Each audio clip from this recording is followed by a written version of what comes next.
So we can start with the roll call. Yes. Okay. Committee Member Fasoon? Here. Committee Member Hodges? Here. Committee Member Larson? Here. Committee Member Lieberman? Here. Committee Member Vigil McClanahan? Here. Chair Mohammed? Here. Great. Vice Chair Melgen is absent this evening.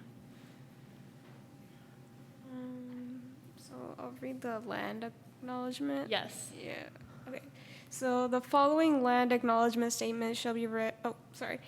The City of Albany recognizes that we occupy the land originally protected by the Confederated States villages of Lishan. We acknowledge the genocide that took place on these lands and must make strides to repay the moral debt that is owed to these indigenous people, specifically the Ohlone tribe. We thank them for their contributions which have transformed our community and will continue to bring forth growth and unity. The City of Albany commits to sustaining ongoing relationships with the tribe and together build a better future for all that now make this their home. Now we can move on to the approval of minutes. Great. These are the minutes from April 19th, 2023. Are there any comments or concerns with the minutes? All right. Make a motion to approve the minutes. Okay. Second. Okay. Committee Member Fasoon? Yes. Committee Member Hodges? Yes. Committee Member Larson? Yes. Committee Member Lieberman? Yes. Committee Member Melgen? Oh, apologies. Committee Member Vigil McClanahan? Yes. Chair Mohammed? Yes. Great, thank you. Minutes approved. We can move on to public comment for any public members wanting to speak on an item not on the agenda. Yes. Okay, I see one member of the public with their hand raised. Nick Peterson? Yeah, hi, greetings, committee, and happy to speak with you today. I actually can't see the timer going, so hopefully I'll get this all in. But I recently sent a link to a podcast about Ann Arbor's recent property tax measure that is raising $7 million a year for them to specifically for climate action effort. And they passed that with 75% approval, which is really amazing. And the reason they were, obviously we're not as big in Albany, we're about almost a seventh that size. So if we did the same kind of measure, it would raise about $1 million more on top of the 230,000 roughly a year we get from DD. I think DD has shown that having funds available that can directly be used for rebates and other incentives has been really successful. You guys have done a great job of getting those programs in place, free trees out in front, heat pump rebates, and other things happening. Look forward to hearing more about the multifamily housing EV charging projects. But I think it's time to think about getting more resources. And we had always talked about that before with the Climate Action Committee, that either doing more utility taxes or going for some sort of property tax initiative, measure that would raise enough to really push us along and keep us on track for meeting our climate action goals. So I suggest that the committee please take that up and start thinking about it. And one of the really winning factors for Ann Arbor, if you listen to the City Climate podcast, I think it's called City Climate Corner. They have many good podcasts from cities all around the country. And in fact, Albany is in there for our Measure DD success. But the way Ann Arbor was able to get that passed was that the staff did a really good job of putting together a much more detailed implementation plan that really explained how these funds were going to be used and how people would benefit. And that was the really selling factor that then put it through, and they were able to get that in place. So for the next 10 or 15 years or so, they're raising $7 million a year, which is great. And if Albany could do something scaled similarly, I think that would help us immensely, especially with staffing to do the amount of work that is going to be required to really get the word out and inform the community of what they need to do. I think we're not reaching as many people as we really should. So I encourage you to consider that. Thank you.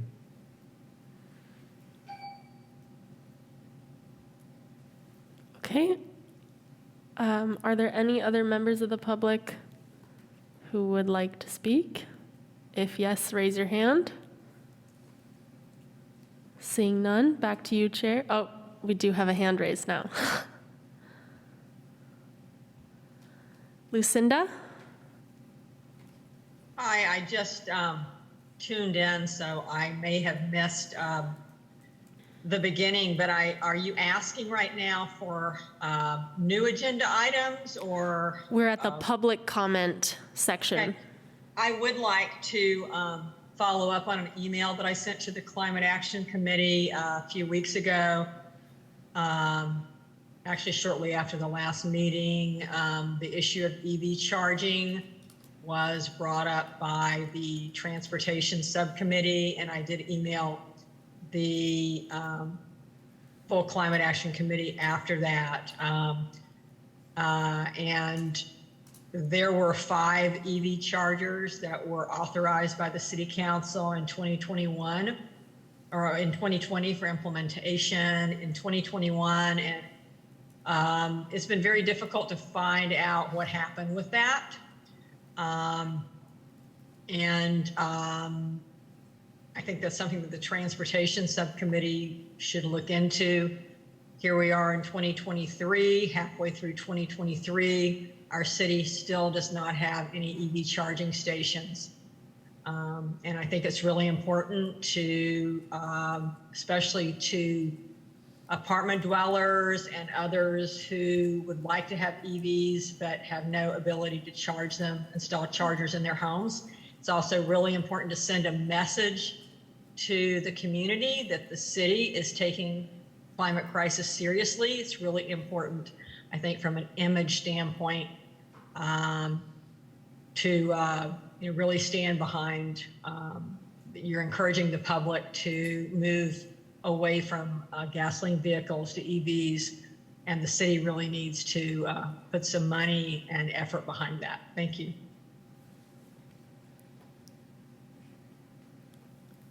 Okay, there are no other members of the public with their hand raised.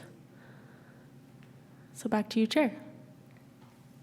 Thank you. We will now go on to the first item, which is announcements. Great. I would like to first turn it over to our new member, Committee Member Vigil McClanahan. Committee Member Vigil McClanahan, if you would like to provide a brief personal introduction to the committee so we all know who we're working with now. Sure. Thank you, Lizzie. Thank you, Chairwoman. My last name is pronounced Vigil. Vigil. McClanahan. Thank you. Yeah, it's my first day. I'll be doing a lot of listening and not a lot of talking. My family is new to Albany. I grew up in the Bay Area, but we spent most of the last 10 years in rural Yolo County. We moved there so that I could farm. And for that decade, that was my climate action.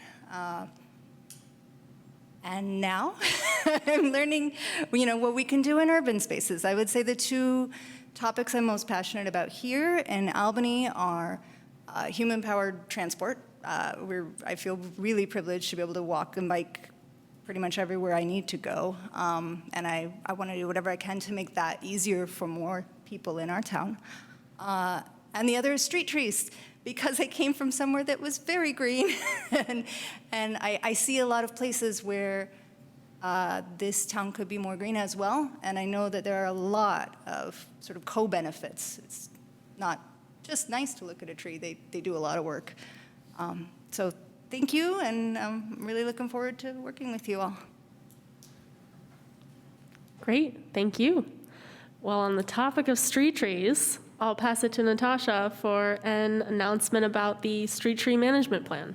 Yeah, so I'm excited to share that the street tree inventory component of the street tree management plan is complete. And we're currently working to bring a final summary presentation about the data and the data collection process to the Parks, Rec, and Open Space Commission next month in June. And of course, we encourage you all to attend as members of the public if you're interested in learning more about the trees in our community and the whole process behind that. But I do also want to share that we plan on having a community viewer of that inventory publicly available a couple months later. We're still working out how we can make it interactive, among other things, but keep a lookout for that as well. And lastly, on the topic of the plan, a community survey, the first community survey will be going live sometime next week. So again, please keep a lookout on the city channels, maybe an eye out for some flyers.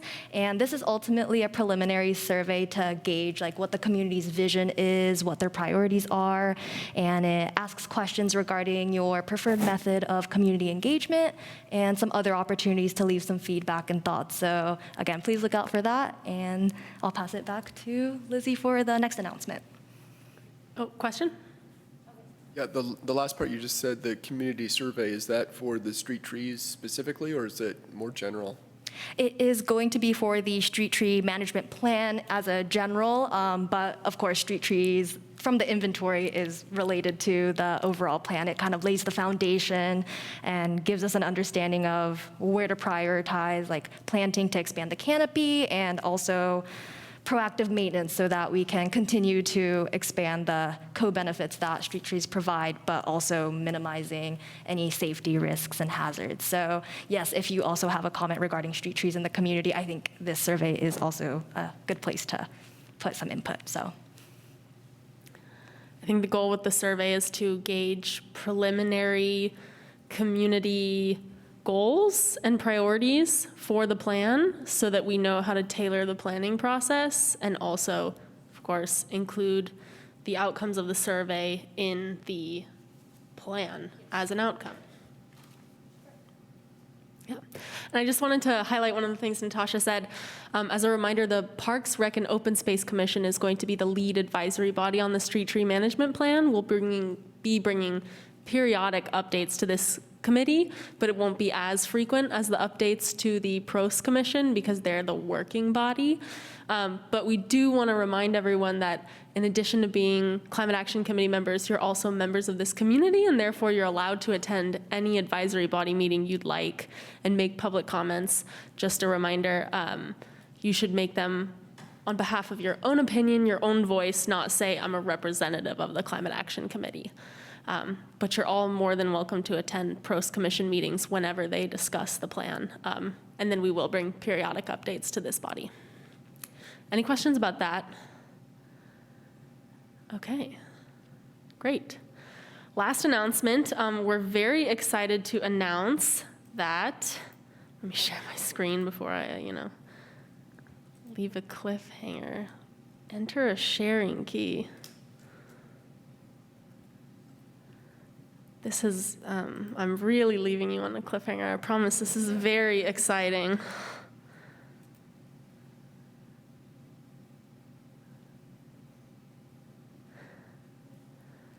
Oh my gosh. Okay. Woohoo, free compost. We have officially launched a compost hub at the Gill Tract Community Farm, right down here on San Pablo Avenue. Basically what it is a pile of compost. Here you can see Michelle Plaus. She worked very, very hard on this project, so if you have thoughts on the compost hub, make sure to email her your positive comments. But basically it's a pile of 10 tons of compost, or 6 tons of compost, and community members on Sundays from 12 to 4 are able to bring your own bags or buckets, shovels, scoop as much compost as you'd like, take it home with you. We'll talk about the legislation that inspired this compost hub later in this meeting, but we're very thankful to the Gill Tract Farm for this partnership, for the ability for allowing us to be able to provide free compost to the community. We just had our compost giveaway a couple weekends ago. I saw one member of this committee there, and we handed out 40 cubic yards of compost to, I want to say, over 200 residents in Albany. So there's definitely a demand in Albany for folks to be able to take compost home. And now we're hoping that through this hub, we'll be able to give it out for free more frequently. Like I said, it's open Sundays, 12 to 4 at 1050 San Pablo Avenue, which is the UC Giltrap Community Farm. And it's a partnership between the UC Giltrap Community Farm, UC Berkeley Stop Waste, and the City of Albany. So make sure to check it out. And that concludes our staff announcements. Do we have any announcements from committee members? I have two random things. One is tomorrow is Bike to Wherever Day, Bike to Yes. Work Day. Encourage people to bike. There will be a Bike to Work station in the morning, 7 to 9, under the Ohlone, or on the Ohlone Trail under the BART tracks. It's a great day to bike around, and there are other things going on in the evening, some bike home stations and I think there's some happy hours. And then the other thing is, I was over by Sprouts today, and I noticed that those Volta electric vehicle chargers are now operating. So that's very exciting. We have 2 more places where you can charge your electric car in Albany. The bad news, one of them was in use, and the other was blocked by a service vehicle. It is not a good look to have the service vehicle parked in the Volta spot, preventing anyone, like a gas-powered pickup truck, preventing anyone from charging. So still work to be done. Great, thank you for the update. Any other announcements? It's a good time for questions on Sure. staff announcements. Uh-huh. First, it's awesome to see the compost hub come to life. As someone who's gone to the compost giveaway the past 2 years, I've seen it's a hot commodity. So Yes. how did that happen? I had a question.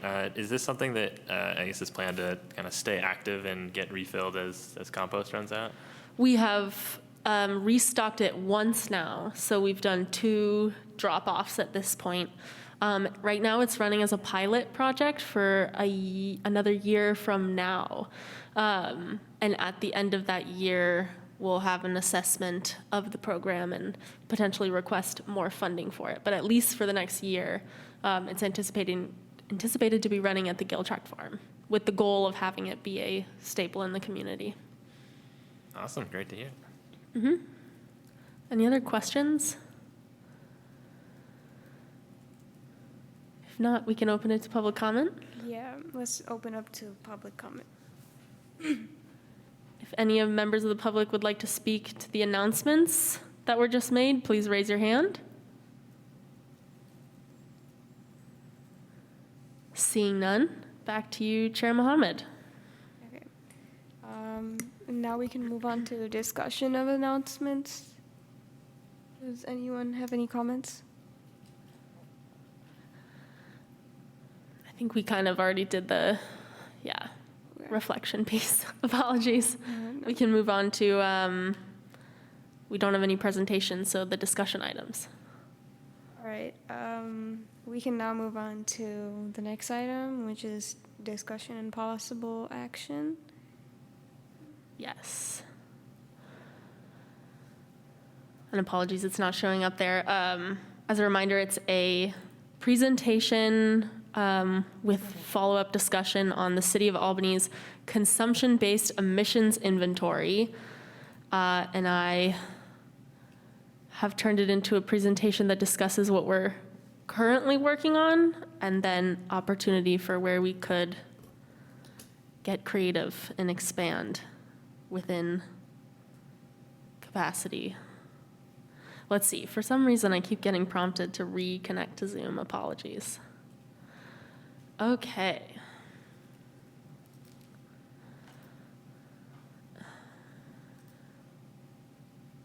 All right. I hope you can all see the screen. So as I mentioned, this is a presentation, kind of a follow-up presentation from last month's presentation on emissions in the City of Albany and how the City of Albany is what our greenhouse gas emissions inventory looks like, meaning like our impact on the global climate crisis.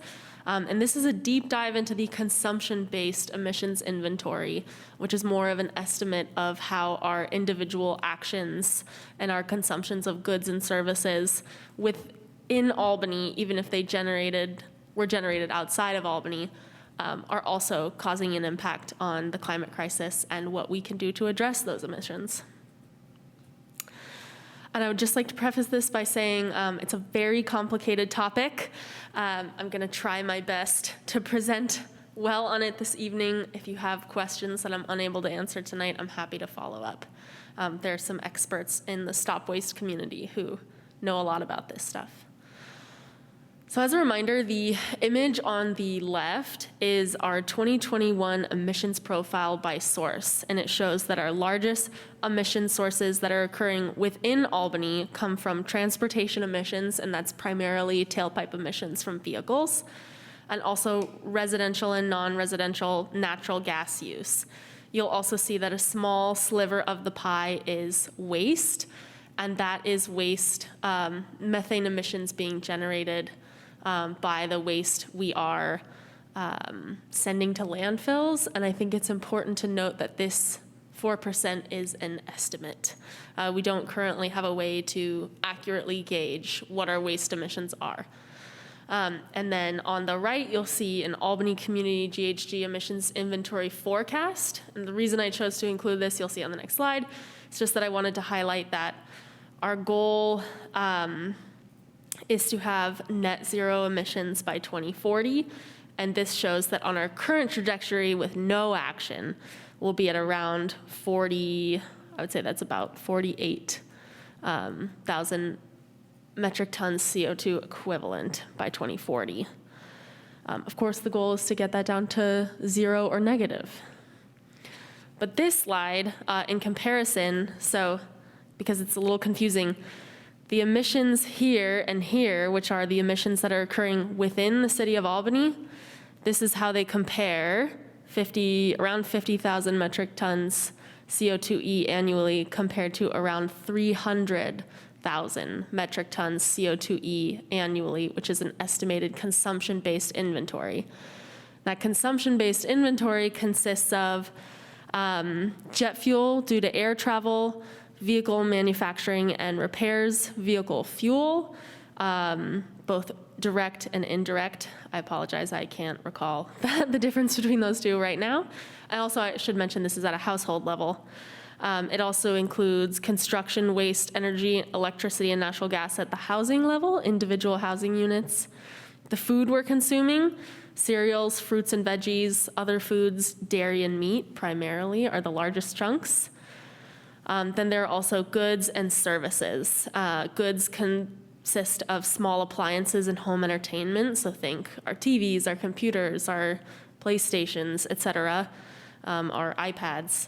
Our home furnishings and large appliances, and then you'll see that clothing is a large chunk. Other goods consists of other things we're consuming that are somewhat undefined. Services is largely undefined. And then the negatives are recycling and composting. So how our actions to recycle and compost are reducing the amount of new emissions that are being generated in this consumption-based emissions inventory. Like I mentioned, just pulling this out to show that our consumption-based emissions inventory, which is an estimate based on 2013 data, they're around 6 times the annual community inventory. So the emissions that are tied to the goods and services we're consuming in Albany are about 6 times the annual emissions we're generating in Albany. We included the consumption-based emissions inventory estimates in our climate action and adaptation plan that was adopted in 2019. And in response, we created a 3rd chapter of the CAP that is facilitate a carbon-free economy. And the CAP says, the strategy commits the city to choosing low or no carbon options for typically high emissions purchases, such as concrete, fuel, or fleet, while incentivizing individual actions to reduce waste and carbon in their daily lives. So trying to get at the household level to try to influence consumer habits. So what are some of the things we're already working on? There was a specific request to include an update on the reusable bag ordinance. So I looped that into this because I think they are related. In 2012, the county developed an ordinance, so it's a countywide ordinance that individual cities were given the option to opt out of if they did not want to participate. So the city of Albany effectively chose to opt into the ordinance by not opting out. I know that's a little confusing because a lot of times ordinances are opt-in, but this one was a don't opt out and you're in. So we're participating in the countywide reusable bag ordinance. That ordinance was updated in 2017, and now it applies to all restaurants and stores in Albany. Stores can distribute reusable bags and bags made of post-consumer recycled content, but they must charge 10 cents for each of those bags to incentivize consumers from taking them, to try to disincentivize consumers from taking them. I think this is an important bullet because a lot of folks do notice that they hand out thick plastic bags now because they're deemed reusable and they're made of PCR content.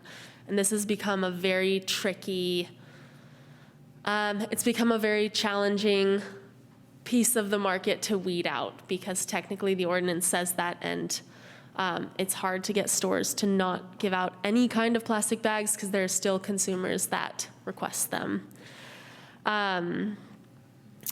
The enforcement for this ordinance is conducted by the Alameda County Waste Management Authority, which is Stop Waste, and customers and individuals from the community are able to provide anonymous complaints at the link here, which is reusablebags.ac.org/non-compliance reporting form.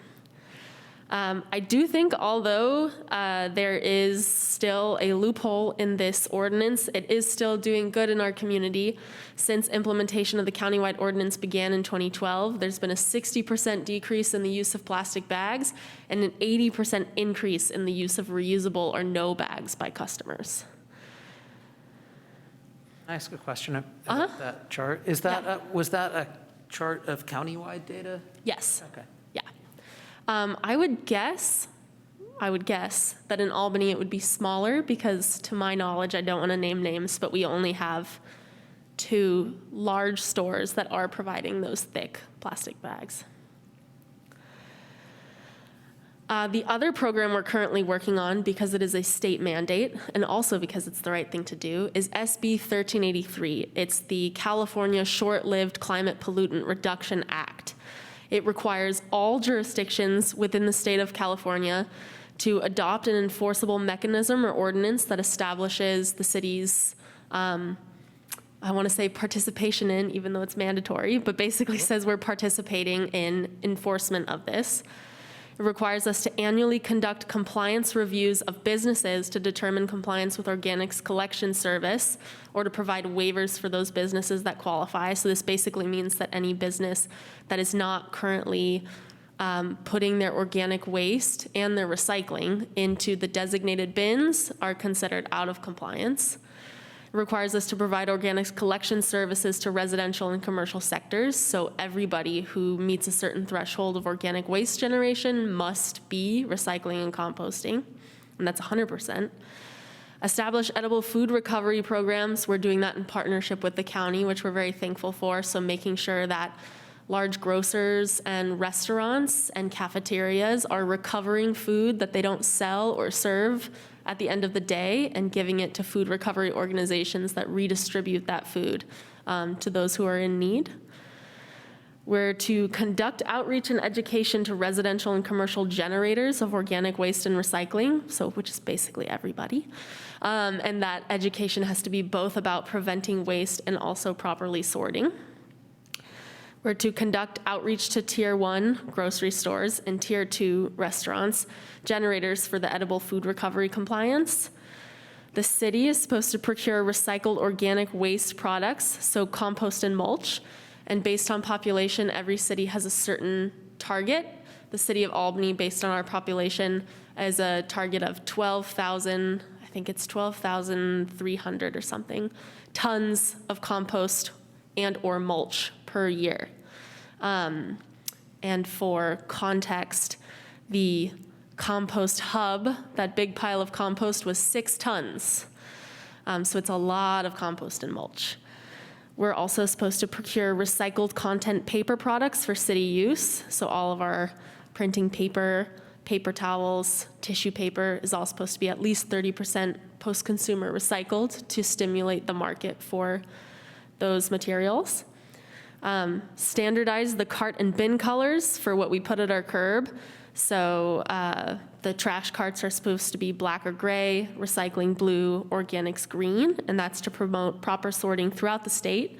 So I'm sure most folks are familiar if you go somewhere else in the state, say for vacation or to visit family, and you notice that their trash cart looks different than your trash cart. It's supposed to make everyone have the same colors.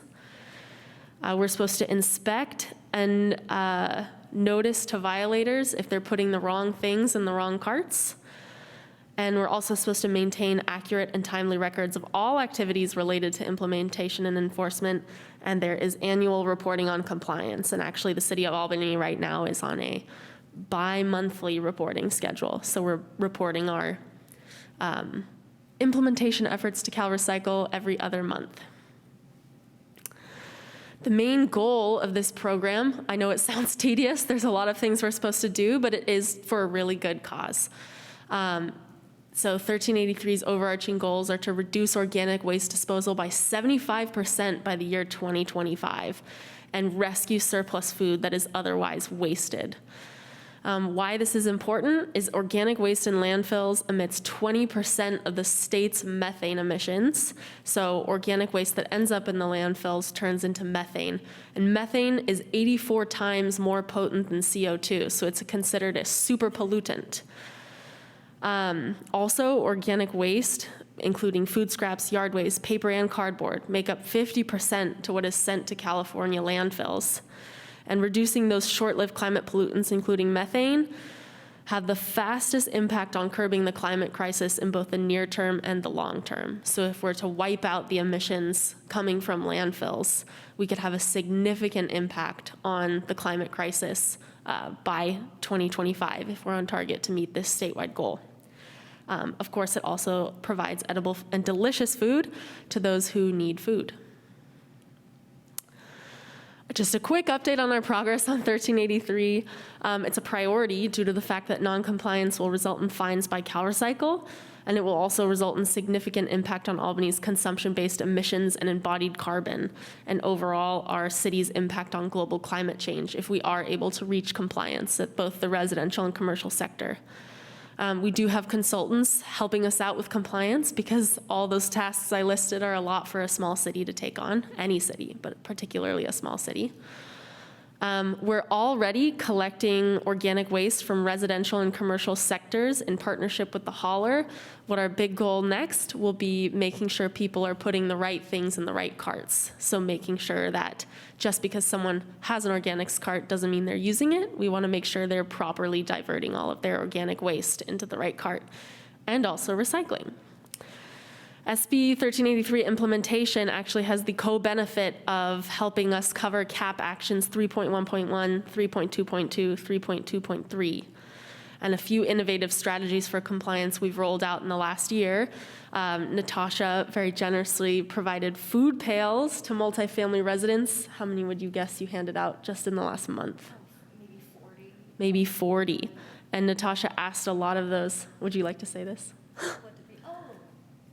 Yeah, one of the questions that I was able to ask these multifamily property residents was this your first time composting? And I would say maybe like a quarter of them responded, yes, this is their first time composting. So it was really exciting to provide a resource that could eliminate a particular barrier that, yeah, makes them a little bit easier to compost from a multifamily unit. We also provided over 50 Albany commercial businesses with 3-stream waste containers, sorting guides, and stickers. The photo on the right is taken from, I won't name names because I didn't ask them if I could include this, but one of a very well-known Solano food establishment that put up the 3-stream sorting containers and the brochures after we provided them.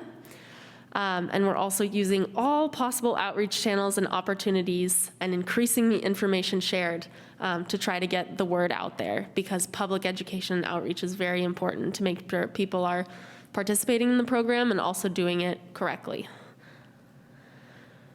Enough 1383 for now. Other programs we're working on is we are trying to expand access to repair and reuse opportunities and also stimulate the sharing economy in the city of Albany. So actually just last weekend, we held the annual citywide garage sale, which is also in partnership with the cities of Richmond and El Cerrito. People can get discounted yard sale permits to host garage sales all in the same day, advertised for free by the city of Albany. This is the map on the right. 53 households in Albany participated last weekend. I personally, this is just anecdotal evidence, drove through the city of Albany last Saturday, and I saw tons of people. I was confused if I missed something because there were tons of people on the streets, and then I realized it was the garage sale. We also promote resources made available by the county, including the resource guide that's available at stopwaste.org.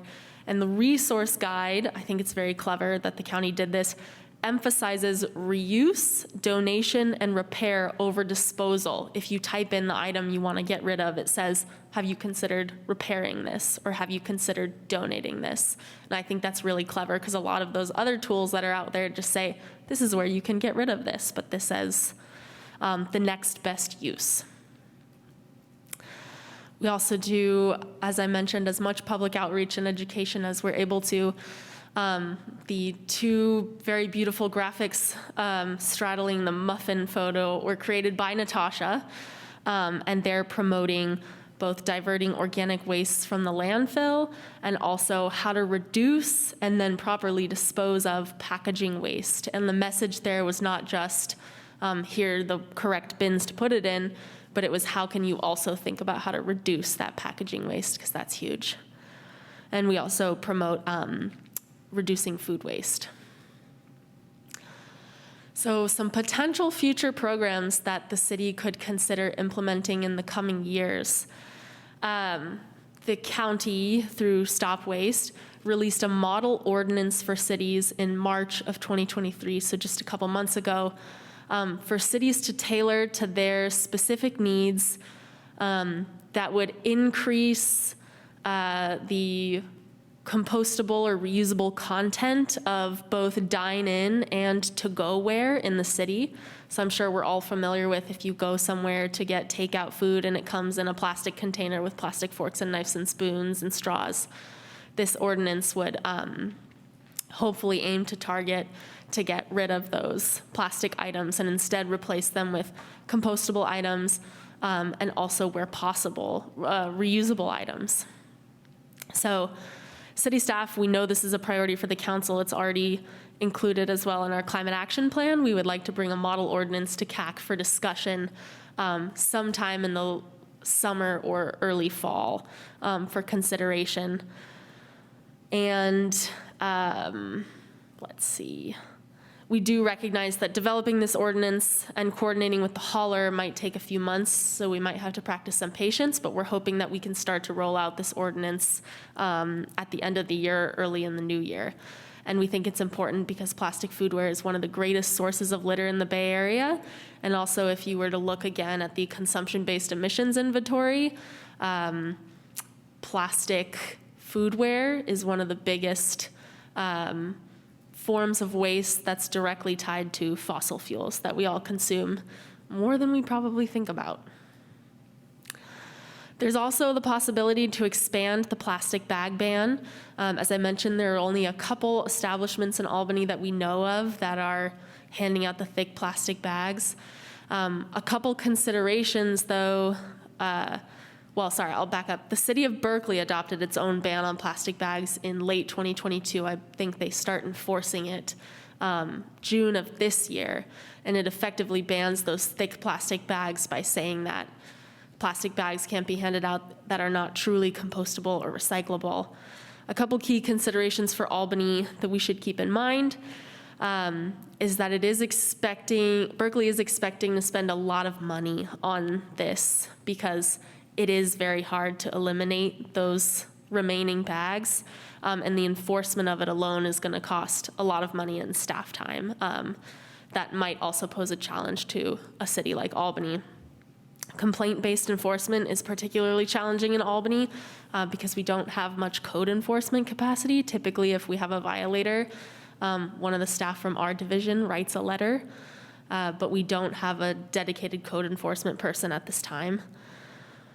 We also have found that doing some outreach on reusing bags and bringing your own bags at the county level has helped to increase that 80% reusable bag statistic that we saw on a few slides. And we also think that the focus on reusable and sustainable takeout ware in 2023, 2024 will likely have a greater impact on reducing overall amounts of plastic waste. So while we think this is still a strategy that could be pursued, it's important to weigh it against the other policy options that we have at the moment. Apologies.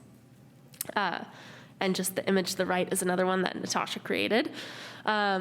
We sent a citywide mailer out to all individual households and tenants. Apologies.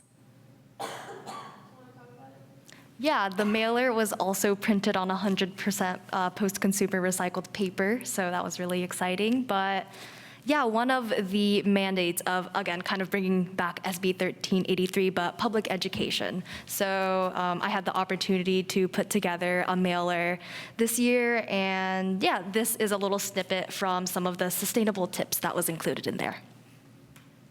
So we're still trying to promote bringing your own reusable foodware and bringing your own bag whenever possible.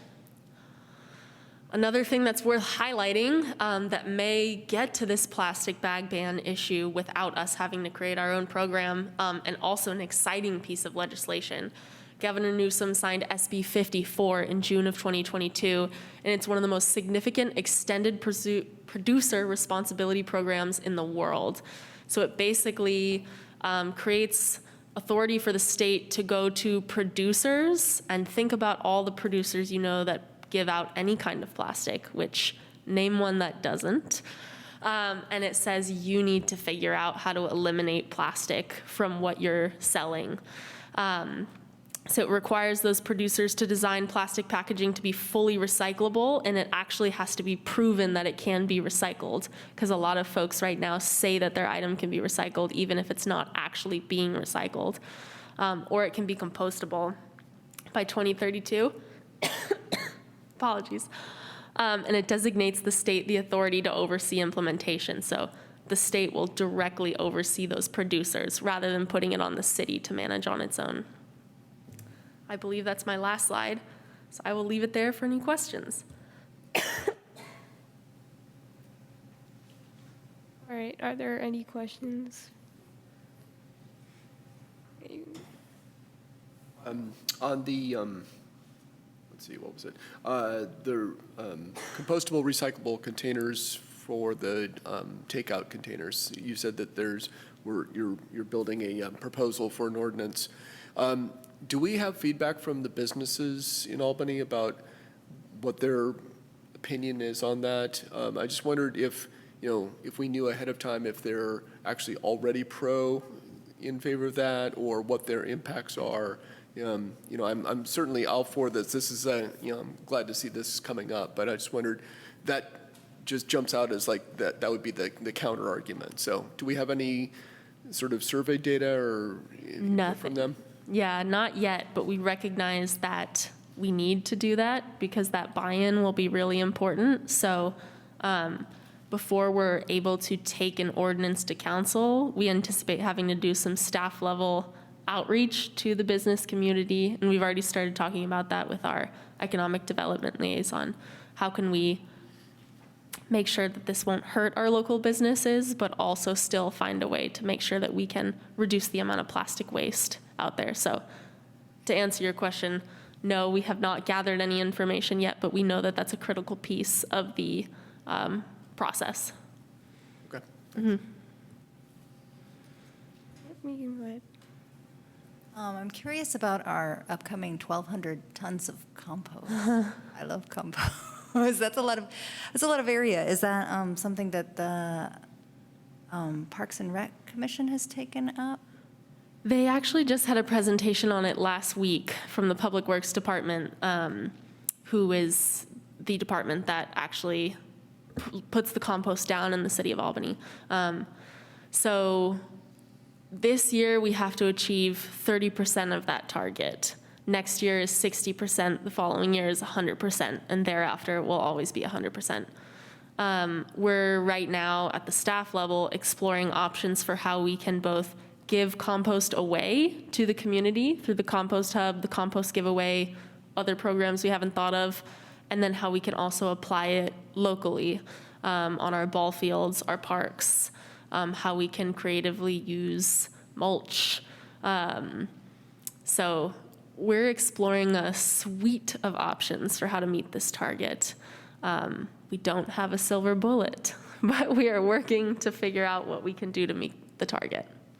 And kind of a follow-up to that, when you do the calculations about greenhouse gases and going carbon negative, are you going to factor that in? Because another way that compost is going to change things is not just using that waste, but it's also changing what the plants that we have around the city can do by way of sequestering carbon. Yeah, we haven't yet figured out a way to calculate that. I don't know if anybody has on like a community-wide scale, but we are hoping to include something in our street tree management plan about how compost can be applied maybe to trees and then boost the soil's ability to sequester carbon and also the tree's ability to sequester carbon by allowing it to grow more with more nutrients. It's a very complicated calculation to do, so we know that it will have a positive benefit of removing carbon from the atmosphere. We don't know how to calculate how much. I will send you some ag resources on that. Oh, cool. They found some really cool benefits to what they call hedgerows in agriculture, but applying compost to the hedgerows and seeing what they do. So they do a lot. So it'll hopefully be good news. Yeah, great. Yeah, that's a great point. I didn't mention in my presentation that as committee member Vihil McClanahan mentioned, compost is not just good for using what we put in the green cart and putting it to good use, but when you apply compost to landscapes, it increases the nitrogen in the soil and the nutrients in the soil so that the plants are better able to store carbon deep underground. So it's a sequestration strategy. So while we're trying to remove emissions from everything going on in Albany, this further removes the carbon that we're unable to get. Any other questions?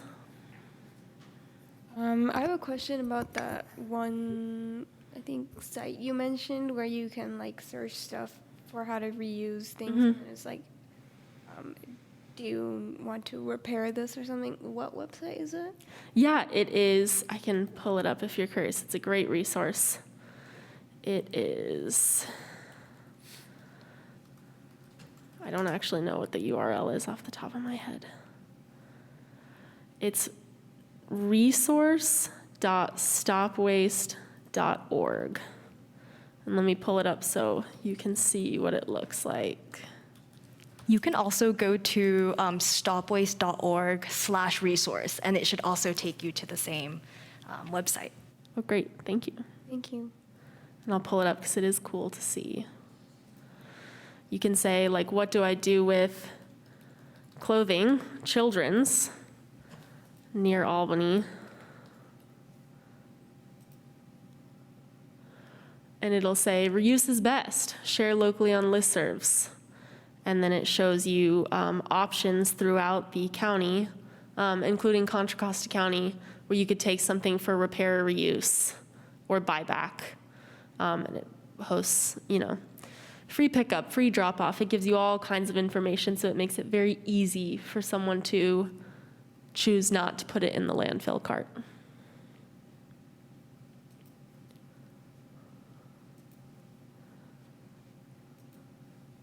All right, are there any other questions? I had one question about the Berkeley plastic ban costs. Could you go over that cost breakdown again? Was that 350,000 tag mostly due to enforcement costs? Yeah, it was mostly due to hiring staff to enforce that program. Because they're complaint-based enforcements and it's specific to the city. If anyone complains that a store isn't doing it, they would do enforcement and also technical assistance to get the store to know which bags to buy that are compliant. Gotcha. Okay. Mm-hmm.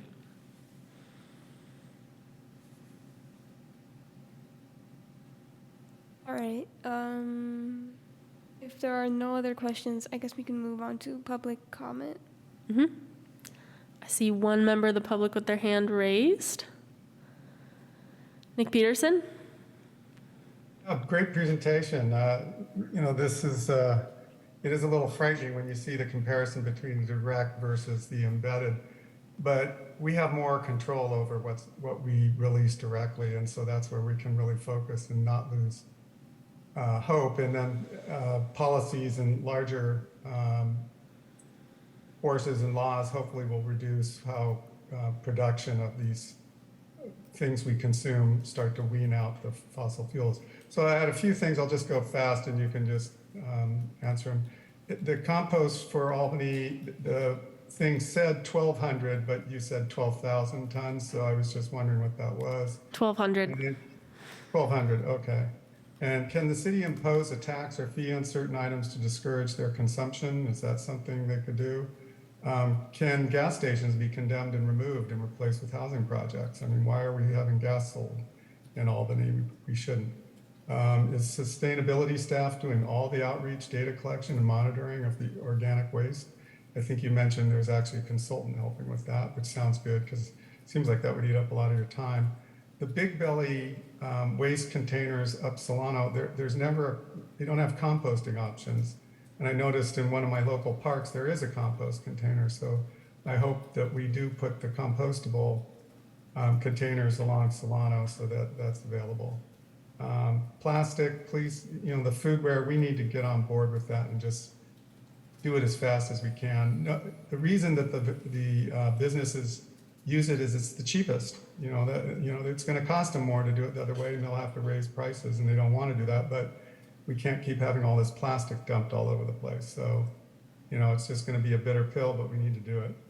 And then whether enforced or not, I still think it's important to decrease plastic use and even shame businesses into doing the right thing. And maybe a portal could be set up or an app where people in the city could, cite offenders. It would go in, they would get an email that said, hey, it's been noticed that you're violating the thing. And then you would send people directly. You wouldn't have to go around randomly. You could have the citizens of the city helping to enforce it. So there might be a way to do that. Anyway, that was some of the thoughts I had. Thanks.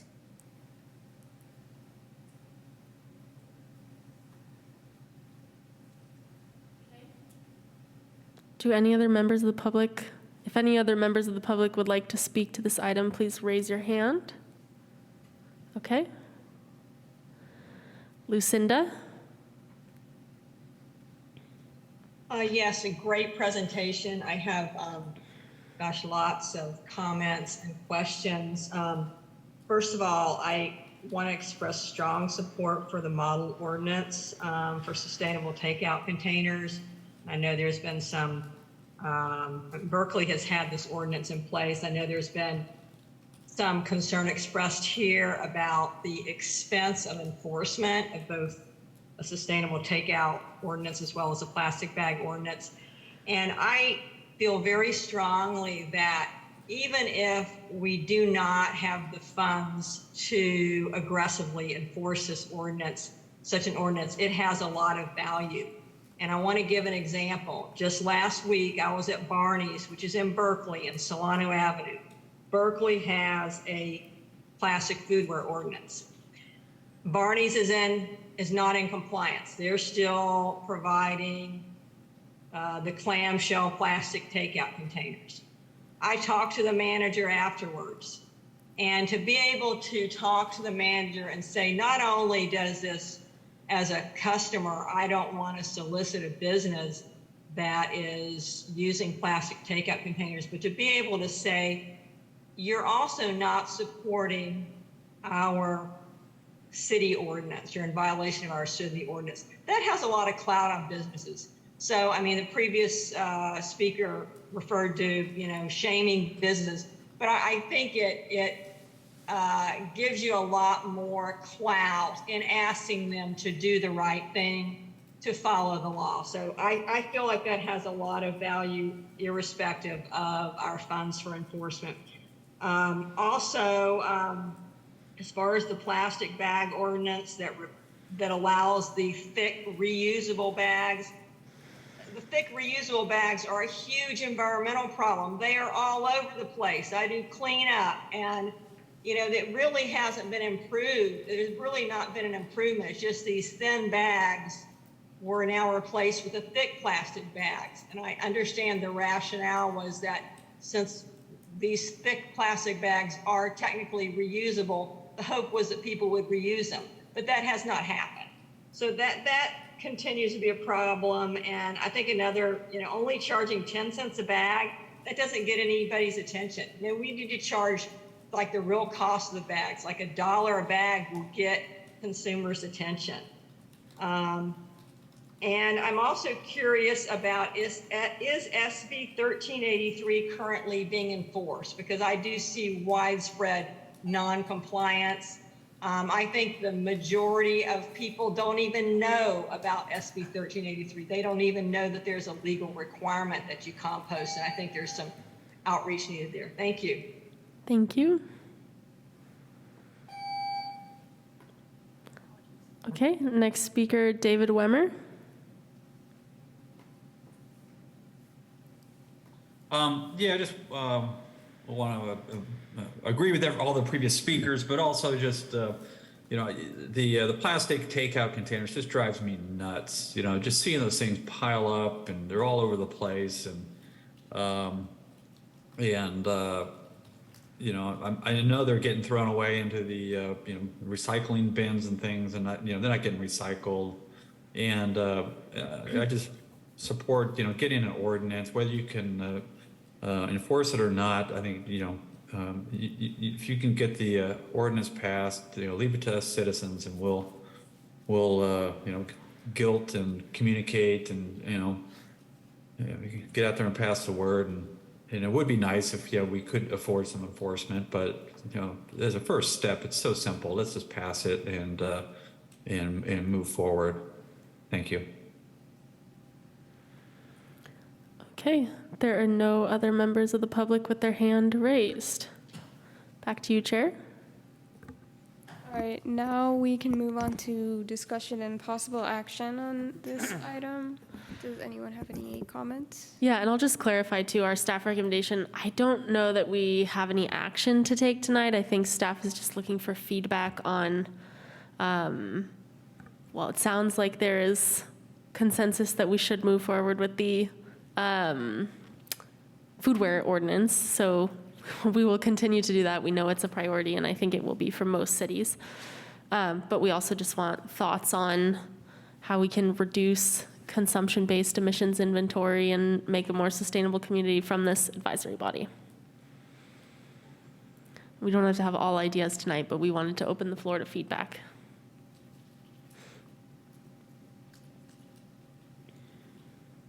Well, I really like the posters you made, Natasha. I thought they were really good at explaining information well and clearly. Something I would like to see is that in schools, there's not a lot of information about like recycling and stuff. I was actually surprised because like they're just huge bins, and then like there's not a lot of information on things like that. So I'd love for a way to, I guess, involve schools as well in the outreach target, I guess.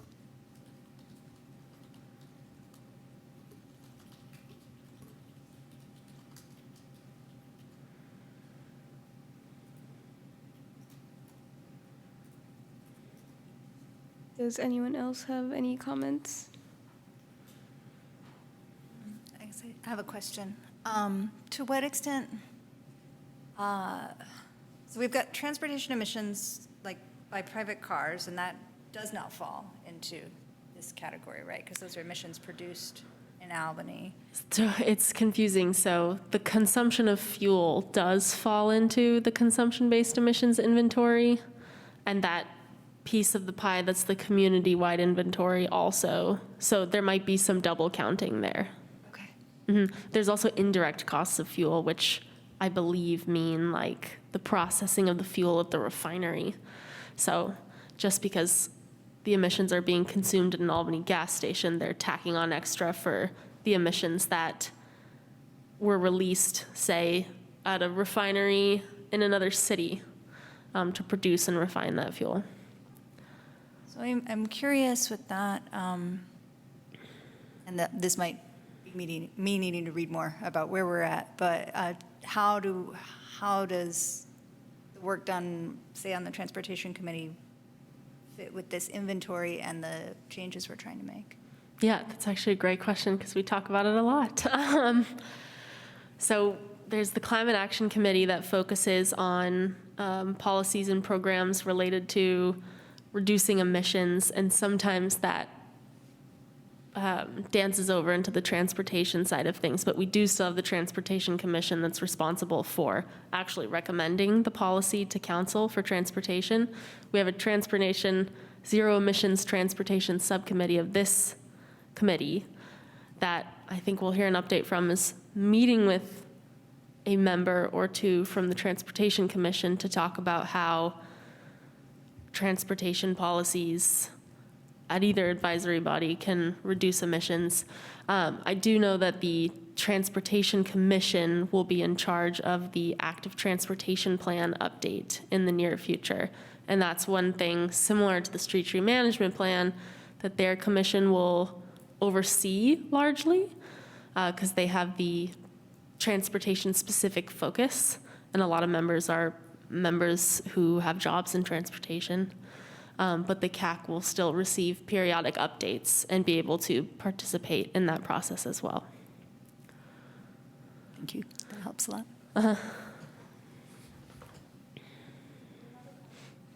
Oh, I was just going to say that I support the foodware ordinance. It sounds like a good thing, but it sounds like we don't need to do anything as a committee to have that move forward.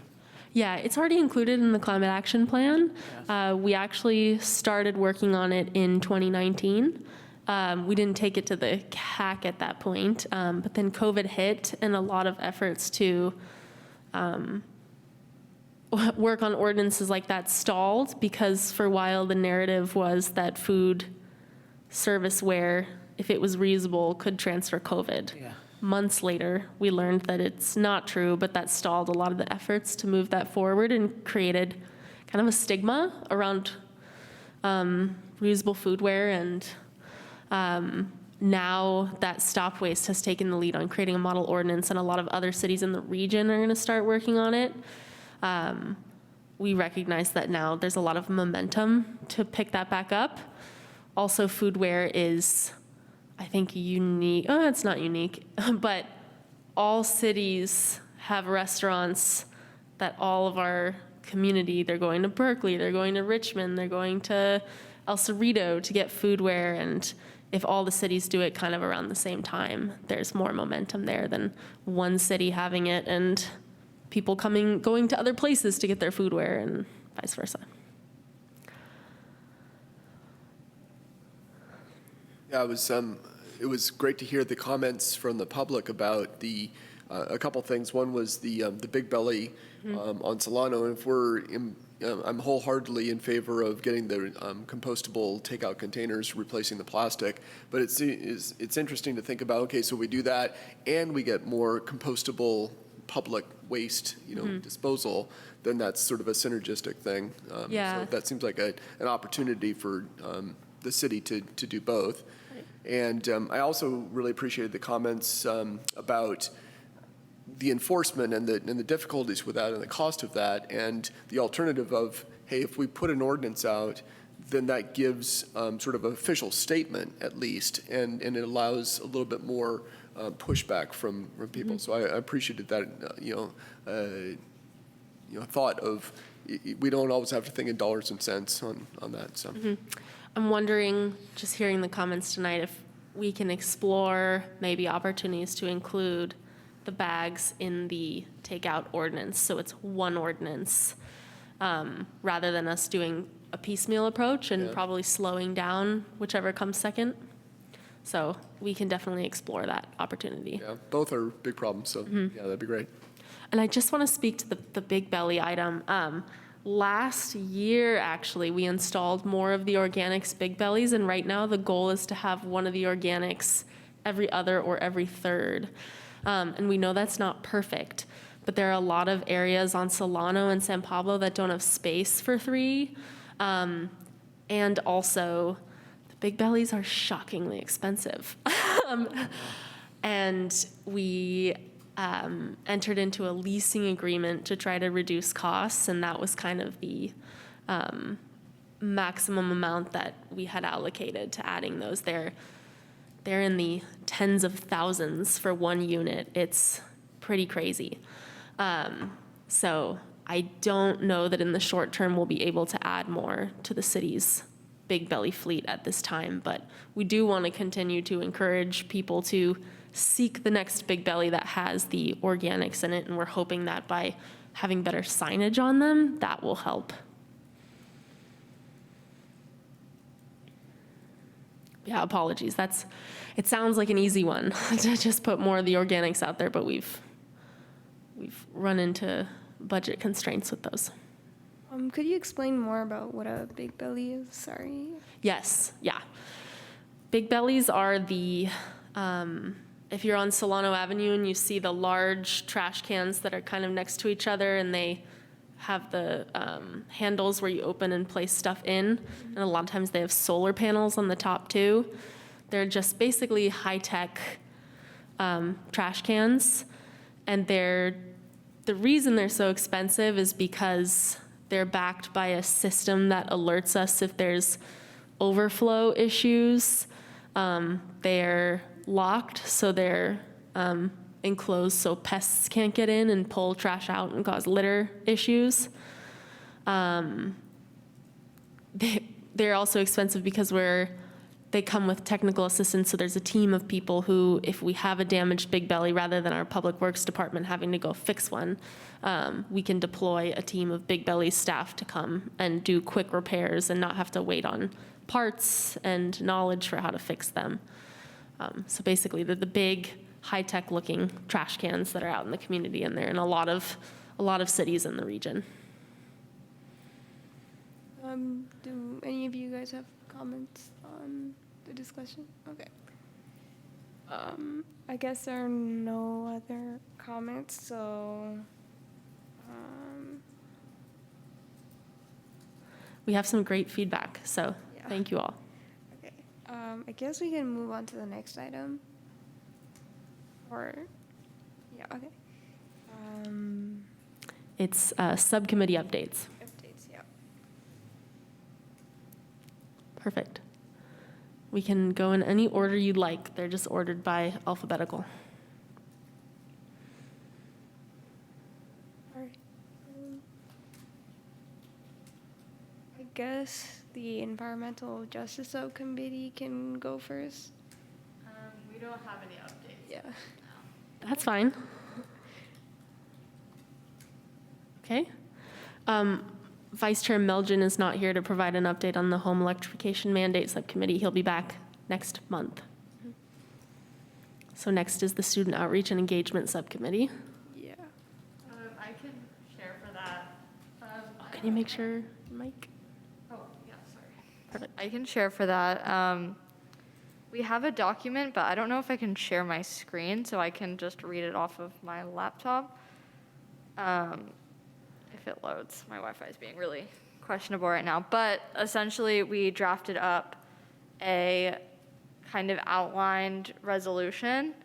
And the resolution includes stuff such as, we followed resolutions in the past, so it includes an intro, all of our goals, and some of our goals that we wrote down were encouraging independent learning of students about climate change, developing a program encouraging climate literacy, recommending future programs to promote climate education, and teaching students how to act as their own climate stewards and play their part in curbing greenhouse gas emissions. Following that, we have a lot of statistics, research statistics that back it up, including examples, an outline of our process, as well as our own classroom rundown of what we want it to look like in classrooms, as well as a lot of collaborative materials, some resources that we can piggyback off of. Some I wrote were the Youth Climate Action Team, which is an international climate organization. They did a summer program where they hosted, I think it was elementary and middle school students, and then they have a lot of great resources and they're open to sharing those, as well as a nearby organization in Berkeley. I work with the Community Resources for Science, and I'm actually doing a climate literacy program with them. So a lot of place for collaboration, and of course, Berkeley High School's climate resolution plan.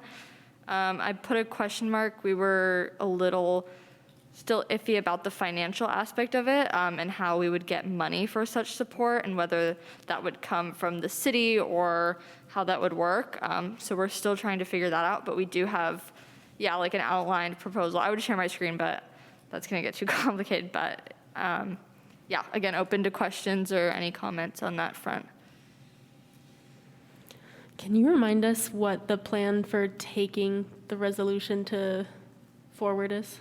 Yeah, so this was kind of our outline, and we wanted to get feedback from you all first, to see what is either missing, what sounds good, what's seriously comes to your eye, and then once we get feedback from this group, then it would go to second review of school board members, who we've already been in contact with and have supported what it looks like so far.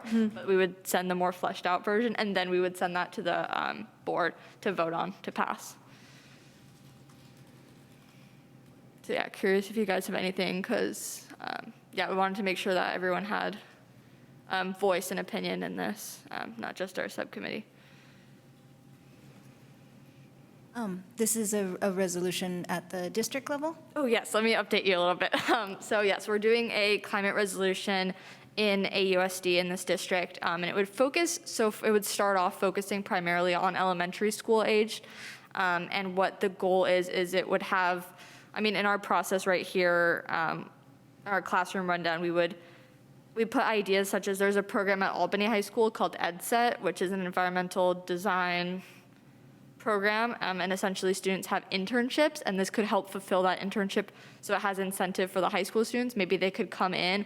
We don't have classes on Fridays, so students could come in for those hours and teach these children about climate-related issues, and we would do like a capstone project with them, and it would just it would discuss topics like endangered species and droughts and wildfires, but also like the kind of more inspiring part of all of that, like what can you do? And at an elementary school level, it's stuff like turning off the water, and we can't tell them to vote and like go to the city council meetings, like at their age, but the goal is that we would start with the elementary school, and then it would go to the middle and the high school, and students leave AUSD not only understanding the background of environmental issues, but also knowing as they're 18 adults now, what can they do to help decrease their own emissions, but also take larger action outside of that.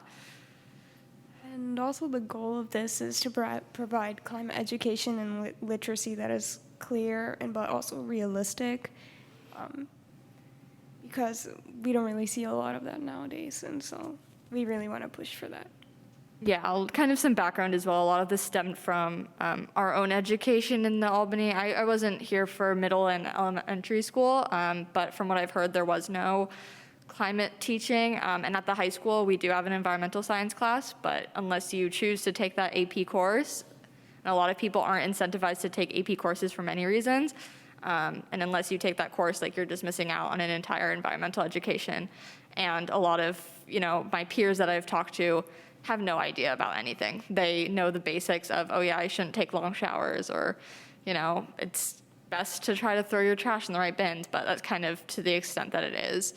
And students don't really leave knowing like the severity and what they can do once they go off to wherever they go off to after high school.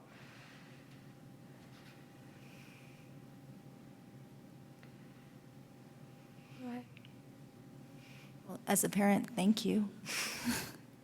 I appreciate this. This sounds great, and I appreciate how you're thinking longitudinally, you know, that it starts, you plant the seed, and then it takes a few years to really know everything you need kid know. Thank you. All right, if there are no other comments, we can move on to the Zero Emission Transportation Subcommittee. Any updates? Let's see, actually, I had one question on the last update there. Is there any, I guess, non-Brown Act violating ways to share out, I guess, the kind of like the draft resolution? I guess sometimes I process better just like reading it ahead of time, so I'm curious. Yeah, unfortunately, no. So maybe, what's your timeline? Would this be something you could bring next month to share? Yeah, I have an outline on my computer right now, but yeah, the goal of this meeting was to kind of get all of your feedback on it, so then we could apply any feedback to this form, and then we can, I don't know how that works, if we can formally share it. I think it would have to be at a public meeting. Okay. Because we're not allowed to share materials for feedback between meetings. Okay.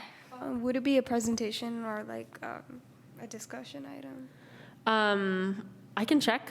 We could dedicate a discussion item to it. Okay, great.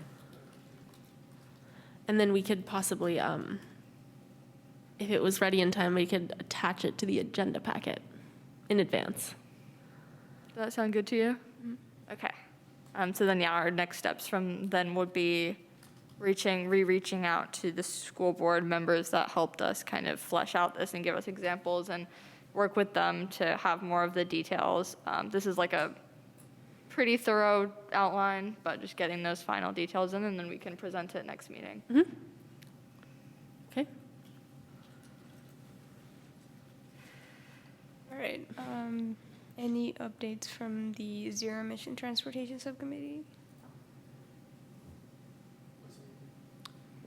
Sure. Yeah, I've got a number of different items here to mention. Yeah, so just first following up on last meeting, we had mentioned the Charging and Fueling Infrastructure Discretionary Grant Program, which provides up to $700 million in federal funding for EV charging, where local jurisdictions can apply. So yeah, just wanted to follow up there. We had forwarded some information along to Lizzie and Michelle, and they informed us that they had forwarded that on to a staff member in Public Works who manages grants. So thank you for doing that. And that program had also been extended a couple more weeks to June 13th. Yeah, I know we know it's a very short turnaround, but would encourage any possibility to look at that program, because it's quite a bit of funding. I believe it's up to 80% of the cost of chargers can be covered. So it's it's a pretty good opportunity. Also wanted to thank Lucinda Young for mentioning the past attempts to, I guess, that 5 EV chargers had been approved in the budget, and for passing along some information to the subcommittee about that. So very interested in kind of talking to staff about kind of what happened there, and if there's anything we could, repeat in the future that make sure those funds don't lapse, or we're able to build chargers if they do get approved. We haven't made this announcement in a while, but we did probably a year ago. We clarified. I think that grant was secured in 2017. It was from the Bay Area Air Quality Management District through the CHARGE program, and it covered, I think, 20% of the installation costs of 5 chargers. And unfortunately, it was an installation issue. We weren't able to dedicate the resources to getting them installed, and weren't able to fill the gap in the funding at that time to get them installed. So the grant was rescinded. So we no longer have that grant. I know it comes up a lot, and I don't want to announce it every time, but that grant, we no longer have it. So we're unable to pursue this. We would have to seek new funding, and then find the same installation staff time and the bridge funding, I guess I would call it. And that, unfortunately, continues to be an issue. We appreciate you sending over additional grant program information. Gotcha. Okay, thanks. And when you say kind of staff installation time, would that be kind of staff in Public Works that would be doing that? Our engineering program managers. Gotcha. Okay, great. We have a very trim staff that are also working on stormwaters and sidewalks and repaving projects, and we don't have any staff dedicated to projects like that at this time. Gotcha. Okay, great. Yeah, I think, sorry, I'm diving in, and I was going to share, we are going to give a presentation summing a lot of this up too. I think one area that can be an issue for the city of Albany is because we have such a trim staff and we have so many projects that are mandatory by the state, like repaving, repairing sidewalks, managing stormwater. It's hard to find staffing for doing these other, I don't want to call them discretionary because I understand the importance of them, but we don't have staffing dedicated towards like other projects. So we don't have anyone right now who in their scope would be able to do EV charging. So where we have a need is for some kind of project management support, if that could come through grant funding or something, so that we could maybe have contractors support installation. But that's, I think, the biggest barrier for us to installing chargers at this time. And we've been talking a lot about it, so I'll just share and then I'll stop talking. We'll provide a presentation either next month or the month after about other opportunities we've been looking into. And happy to chat more about this later. Great, thank you. Yeah, those are all very, very useful to learn practical details of how we could move something like this forward. Great, okay. I had two other items I wanted to talk about. I was able to, as part of my day job, but it was also interesting here, attend a workshop by the California Air Resources Board entitled Light Duty Clean Transportation Equity Projects Lessons Learned Symposium, where they talked about how it's gone administering programs like the Clean Vehicle Rebate Program, Clean Vehicle Assistance Program, Clean Cars for All, kind of a variety of programs focused on either kind of upfront incentives for new vehicles or leasing vehicles, as well as charge cards that can help subsidize charging if, say, installing a charger in your home is not an option.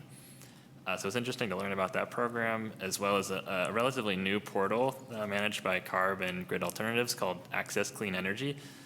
It's accesscleanenergyca.org, where they pool a lot of this information on these vehicle rebates and charging rebates together and try to make it a more streamlined process to apply for these, where say you can do a quick check to figure out if you're income qualified for these programs and kind of apply for more of these programs at one time.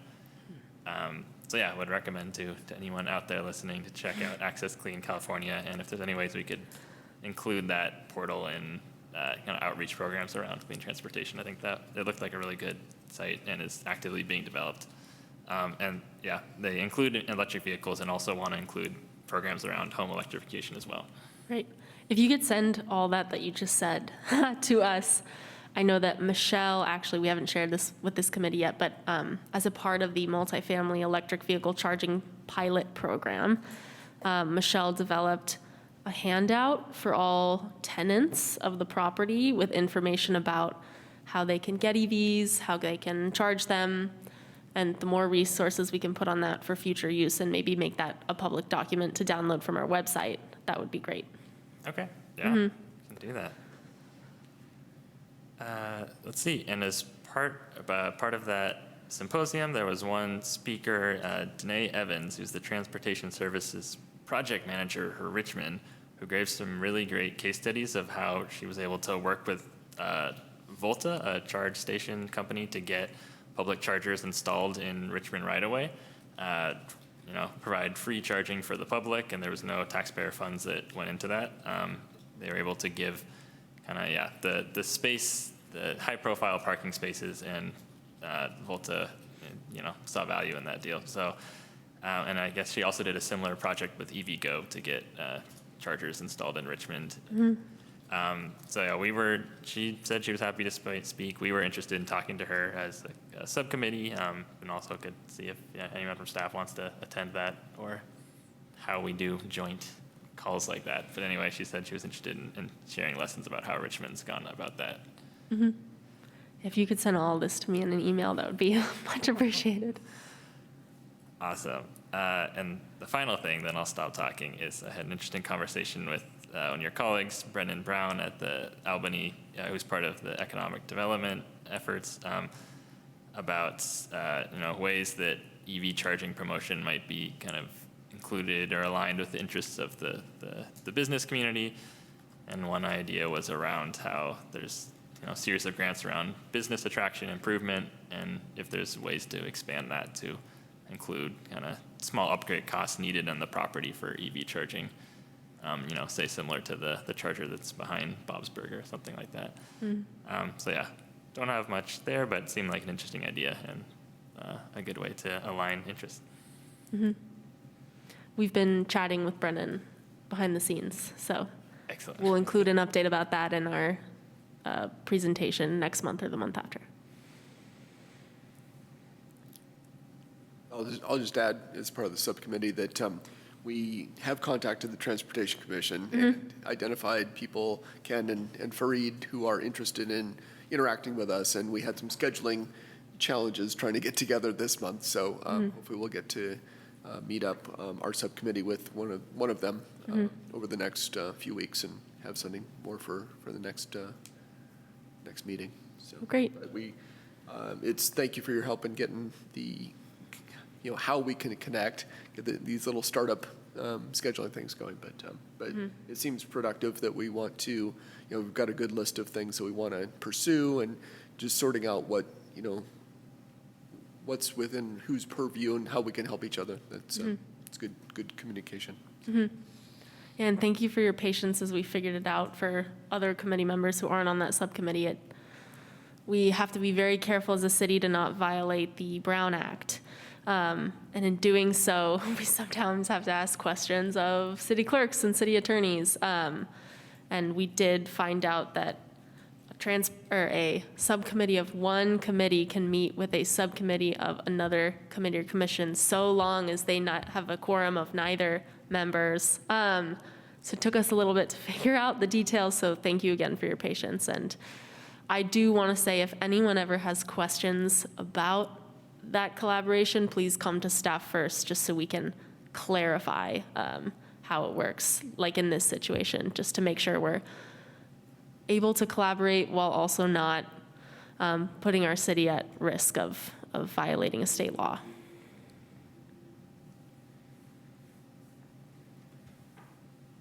Great. Any other comments anyone wants to make? All right. I guess we can move on to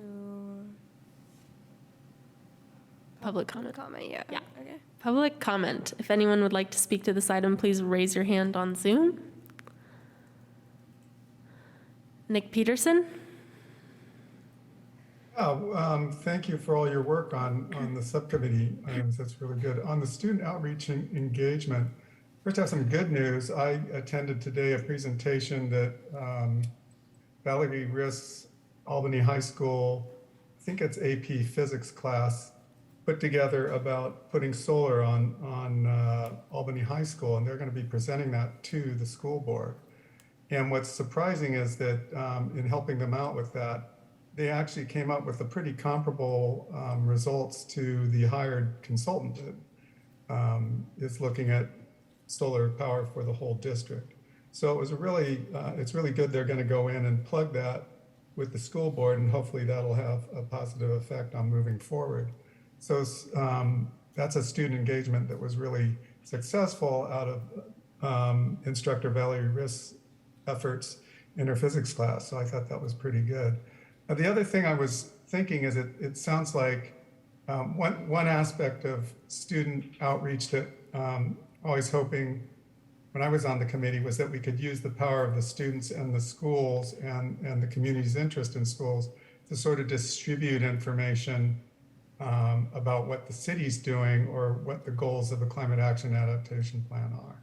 And I realize it's a little dicey because there are two different administrations, but again, that was sort of something it'd be interesting to know if high school students could support some of the efforts of getting out the news about the climate action adaptation plan and the actions the city's taking. I think there would be some good benefits there.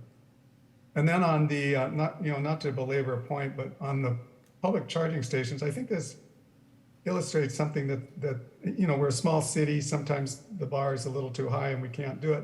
But I think there's some lessons learned that we're not learning. And, I realized there was a grant that was for part of the money, but the city also set aside a hefty chunk of money in the budget to do this. And finding out that Public Works didn't have the staff to really take it on or wasn't able to accomplish it, I think that sort of shows that maybe we need to align Public Works more closely with what the Climate Action and Adaptation Plan is trying to accomplish. And we can't just have Public Works say, well, we're not going to do it, or come up with it's too expensive. If it's too expensive, what is the expense? Can we get some feedback on how much over budget was or why it didn't happen? But if it was just that someone didn't have the time, that's really not acceptable. And we need to find people who can have the time. And if we need to get more funds to do it, then we have to raise revenue to do that. Because climate change isn't going away and we can't just keep doing business as usual. That's sort of my thought on that. Thanks. Okay. Next public speaker is Lucinda Young. Thank you. I wanted to comment first on the student outreach. I think this is a really important project. I can remember recently reading a discussion about the most effective way to reach parents about climate change issues is through their children. So not only are we raising awareness in our children, but hopefully that is being shared and effective as well, outreach to the adults.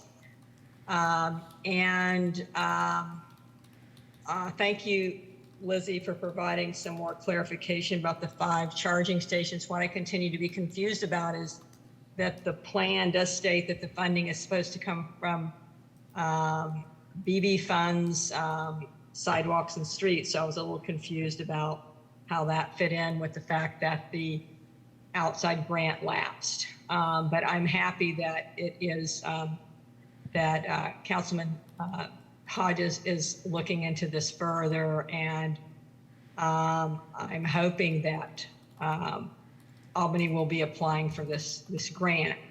It does concern me that our limited capacity for applying for grants, it causes me a lot of concern, because under the Inflation Reduction Act, there is a huge monumental amount of funding that is becoming available to state and local governments. And if we don't have the capacity, and most of those funds are available through grants, and if we don't have the capacity to apply for these grants, this money is going to go by the wayside. We're not going to be able to take advantage of that. So I think that's a big issue that the city needs to look at. How are we going to be able to take advantage of this unprecedented amount of money that is going to be coming down the pike in the next year, in the next 6 months to a year, to our communities? And let's see, I think that's it. Thank you.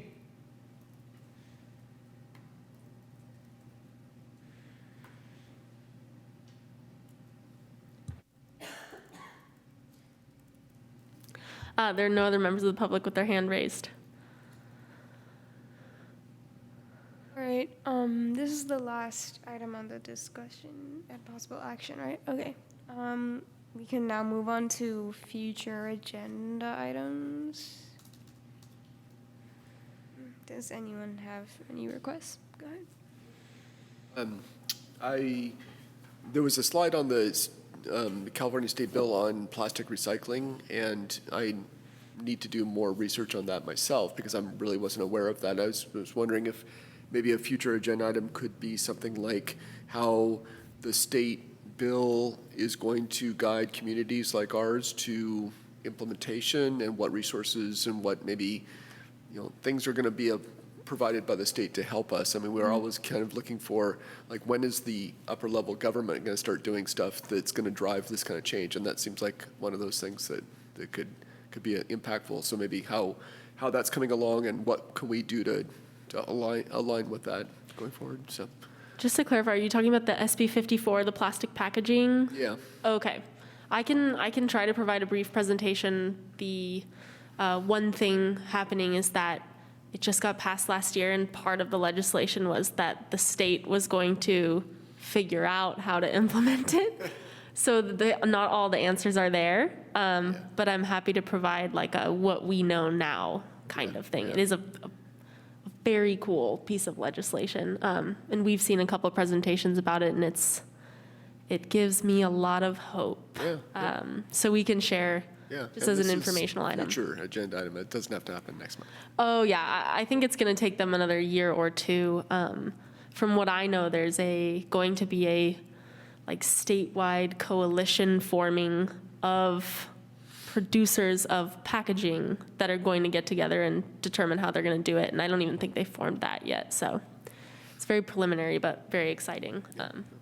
So yeah, maybe in the coming months, once more information comes out, I can give an update. But in the meantime, if you want to Google on your own SB 54, it is very fascinating. And then the second item, with all the talk of funding and stuff, could we get an update on the electrification tax revenue and how that's been spent on climate mitigation adaptation actions? I don't know when it would be appropriate for that, or if that's something that we can look up on our own, but maybe, I know the city staff doesn't report to us, but we have a vested interest in, sort of understanding what funding is available and what's been spent. So just wondering if we can get an update on that. I can definitely provide an update. It's actually great timing because we're in the budget process right now. And actually on Monday night, our finance director gave a very comprehensive update of the city's budget to council, and it included the piece of that's the UDT revenue. So I'm happy to give a presentation on it. I think it'd be pretty quick though, because it would just be summarizing here's what it is. So it's also possible that I could just attach that budget summary to the council or to the agenda packet. We can determine how that would work, but I'm like picturing it in my mind. She wrote a sentence about how much has been spent and what's been allocated, and we can bring some kind of an update.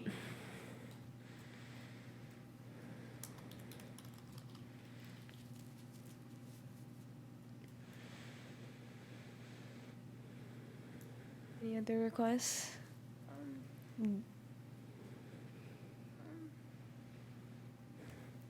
We do have some public comments. Okay.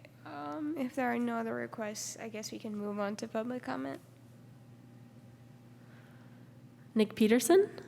Yeah, thank you very much. So again, to just touch back on something I said during the public comments phase, which is, and I know that soon you guys will be working on your new version of your work plan, but I think, the Measure DD has proven to be very successful, but I don't think that's the end of what the revenue stream that's needed in order to really make progress and launch these programs more, and especially, I think, be able to have people focused on this from the grant side, from others, really working this. So I would recommend starting to talk about what other kind of revenue raising programs or measures could be put forward. And you're going to have to justify how that revenue is used. So then thinking about what that would fund and how that would help, especially disadvantaged communities. One thing I was a little discouraged about is when the heat pump program went through, there wasn't a specific set aside for the low income. And I know a lot of people think, well, there weren't that many low income, but I think a lot of low income people really don't know even how to go about it. So we're going to have to outreach more. And it would be important because it's integral, equity is integral to the climate action adaptation plan, to do outreach and really try to get those low income people to take advantage of these programs that we're putting there for them and not just expect them to come to the city on their own. The other thing I'm a little worried about, and I'm not quite sure, it'd be nice to have a presentation or something. I remember Jeff gave a little bit of overview of how staff is sort of incorporating the climate action plan throughout all aspects of the city, but I get really worried when I hear, Public Works didn't do the charge stations because they couldn't get around to it or something, or it was too expensive, and so they let it lapse. And another classic example is over the past 3 years, we bought 5 more big gas hog SUV police cars, which even though they're hybrids, they only get 34 miles per gallon and they're burning gasoline, so they're polluting. I think we need to have the climate action adaptation plan be an integral part of all city action, and that it needs to be front and center in all decisions made. And I think there's too much stovepiping. I don't really see that happening. Public Works is not getting rid of their gas-powered leaf blowers. There was a bit of a struggle when we were talking about I had some early on meetings with the forester to try to start doing some push on the tree planting, and it just seems things are still too stovepiped, and climate action isn't front and center for what a lot of people are doing.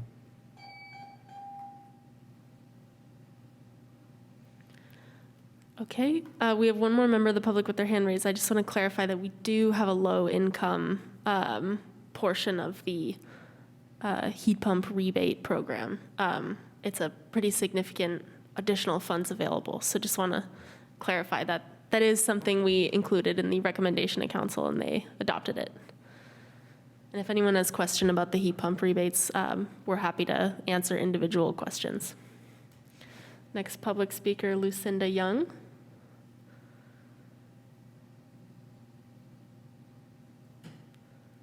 Lucinda? Yes, I had a couple comments. At last month's meeting, a member of the public spoke about a number of trees that had been removed along Washington Avenue. And I have noticed and I live not far from Washington Avenue, and noticed that there are a large number of additional trees that are now tagged for removal. And I'm assuming there is some reason that maybe they're diseased or something, but I'm wondering if is the Climate Action Committee involved in these kind of decisions? And I think this is another example of what the previous speaker was talking about, that there seem to be a lot of decisions being made without considering the Climate Action and Adaptation Plan. So I wanted to bring that up. And then another concern I have is, again, how are we, and I know we have the heat pump rebates, which are great, and I hope we will find some additional funds to extend that program and maybe even expand electrification rebates to electric bicycles, maybe to electric hot water heat pumps. But my concern is, how are we going to reach the existing inventory of homes that have gas appliances? And I know there's some discussion about, we have some new building code that prohibits gas in new buildings and so on, but we have this huge inventory of existing homes, and the committee really needs to come up with some ways to move homeowners to replace their gas appliances with electric. And I know rebates are one way, but the rebates are not enough. And I don't have the solutions, but that really, that's a very big concern. About a third of our emissions are from buildings. And that's it. Thank you.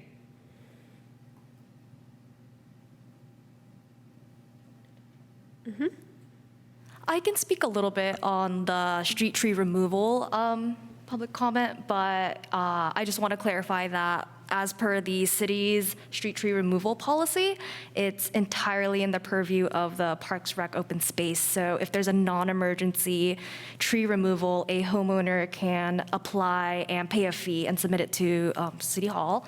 And the Pros Commission reviews this on a quarterly basis. And it happens at a public meeting, so any member of the public can give public comment, a lot of the word public, but ultimately, they make the decision at the meeting whether to approve or deny that application, and it kind of goes to the review there. Was there anything? And then if you are interested in hearing more about the City of Albany street tree inventory, Natasha mentioned earlier that the Pros Commission will have. I'll let you speak to this because you know the details better than I do. Yeah, we will be bringing a street tree related agenda item to the Pros Commission next month. We're going to give a presentation on the final summary of the inventory that was recently completed. So hopefully we can touch on that there as well. And members of this committee are welcome to join that meeting. It's the first. The second Thursday of June, I believe next month will be June 8th, as long as there's a quorum, among other factors, so. And members of this committee are more than welcome to join. Members of the public are more than welcome to join and make public comment and hear information about street tree removals and the street tree inventory update. But it's as Natasha mentioned, statutorily the Pros Commission's purview to oversee those items.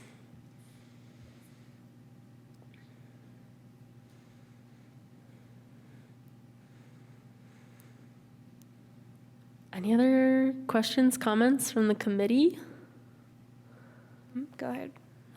Sort of pursuant to that question about street trees and whose purview they are, I'm really excited that there's like a liaison beginning to happen with the Transportation Committee, and I'm wondering if there's interest here in doing the same thing with Parks and Rec. We've explored that in the past. I think we're too early in the street tree management planning process to know what a joint subcommittee would discuss, and what we want to make sure everyone has a productive use of their time. And we think that if we're bringing on consultants to help with the street tree management plan, we want to know what their timeline is and what their thoughts on the next steps are before we think through how advisory bodies will get involved. Thank you.